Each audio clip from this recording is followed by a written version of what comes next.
Hola, ¿cómo están? Bienvenidos a su cápsula de cine. Mi nombre es Mario Barreto y el día de hoy vamos a hablar de píxeles.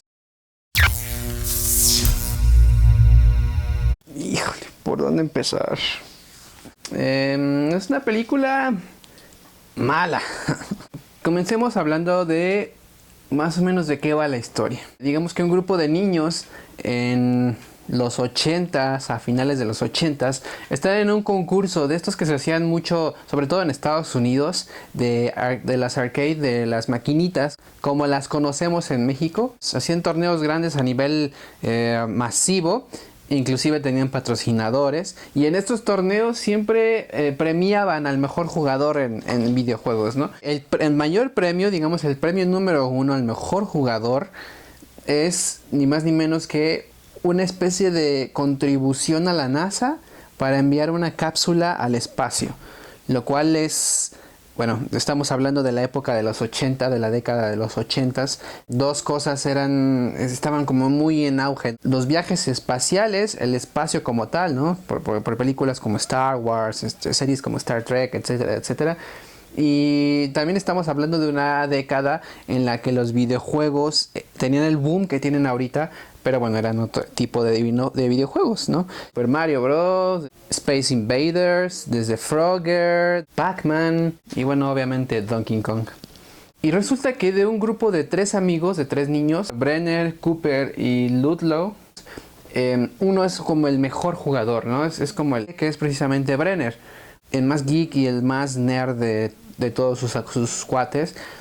Y él es el que llega como a la final del torneo. Su especialidad, que es el videojuego de Donkey Kong, corre con la mala fortuna de tener que enfrentarse en la final con un niño muy especial, muy diferente, llamado Eddie. Este niño es como el badass de todos los gamers y de los nerds. Y bueno, pierde ante Eddie y a partir de aquí la vida de Brenner es como un total desastre por haber perdido esa final y por no poder demostrarse el mismo que es el mejor en algo que era su especialidad. No les estoy spoilereando nada porque esto pasa prácticamente en los primeros 10 minutos, 15 minutos de la película, o sea, es como la introducción de algo que pintaba bien. Los niños que eligieron en el casting para esta película, la verdad es que lo hacen muy bien. Inclusive el personaje que hace a Eddie, el niño que hace el personaje de Eddie de pequeño, la verdad es que no sé, creo que aquí sí lo voy a regar. No sé si realmente era un niño o también era una persona pequeña. Bueno, no sé, está muy bien. La película inicia muy bien, sale Dan Aykroyd. ¿Qué es lo que pasa después?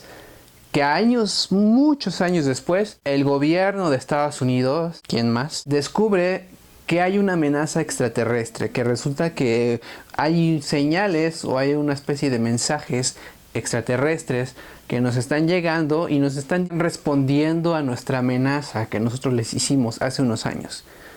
¿Cuál amenaza?, se preguntan todo el mundo en la película y seguramente ustedes. Bueno, pues la amenaza básicamente estaba en la cápsula que enviaron en el concurso de los 80 de los videojuegos. Esta cápsula que enviaron era una especie de recopilación de los videojuegos que existían, ya saben, Space Invaders, etcétera, etcétera. Y le llegaron allá en el espacio y ellos lo tomaron como una amenaza. Sí.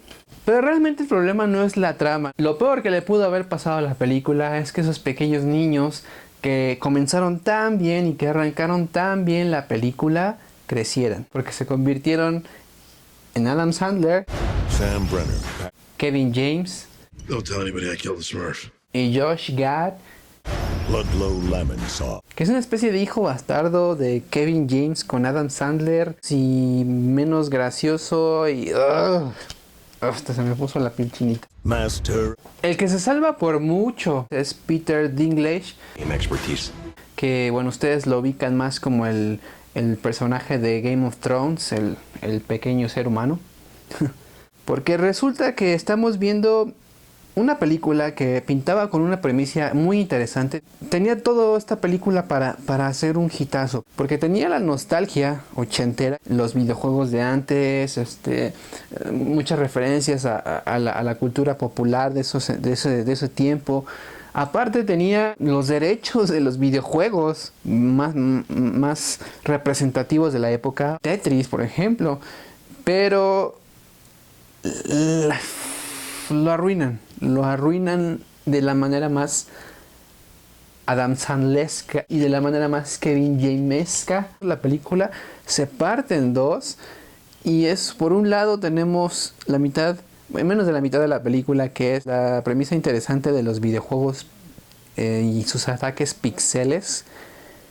Y del otro lado, al final resulta ser una película más de Adam Sandler y Kevin James, que son prácticamente lo mismo, pero uno es más idiota que el otro y uno es menos gracioso que el otro, y los dos son... Yo sé que ahí detrás de esta pantalla hay muchos fans de Adam Sandler. No sé si de Kevin James. Lo rescatable de la película, sin duda, son las secuencias de acción que involucran a los personajes de píxeles, porque según yo, para eso fuimos a ver la película, no para estar viendo las chistosadas de Adam Sandler y de Kevin James y del otro que parece su hijo bastardo, que no sé quién sea. Si hubiera una palabra para definir esta película, sería desaprovechada. Entrando al juego de la película, el humor, los personajes, el conflicto. Mientras unas películas basan su éxito en la nostalgia, esta película se agarra así con las uñas, así como cuando comen algo que les hace daño y están haciendo el baño así. ¡Oh! Así se agarra la película del efecto nostalgia, que funciona muy bien en todos lados. Hay un cortometraje del 2010 donde precisamente está como la premisa de esta película, donde los videojuegos de píxeles invaden la ciudad de Nueva York. Dura un poco más de 2 minutos.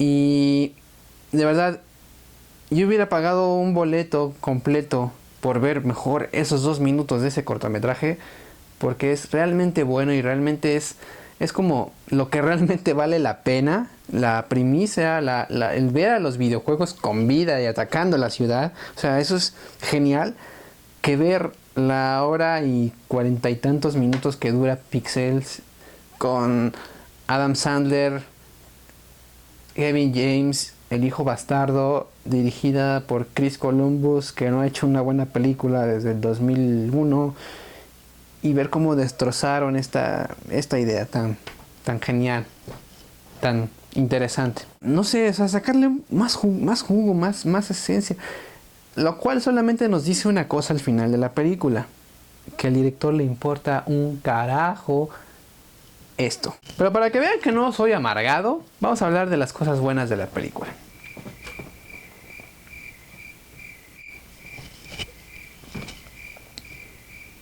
No sé. Si van a verla, lleven el humor más simplón, más... Vayan con la defensa abajo, porque si no se la van a pasar mal, muy mal. Pues bueno, mi nombre es Mario Barreto. Fue un placer hablar de cine con ustedes otra vez. No me queda más que decir... corte. Y queda.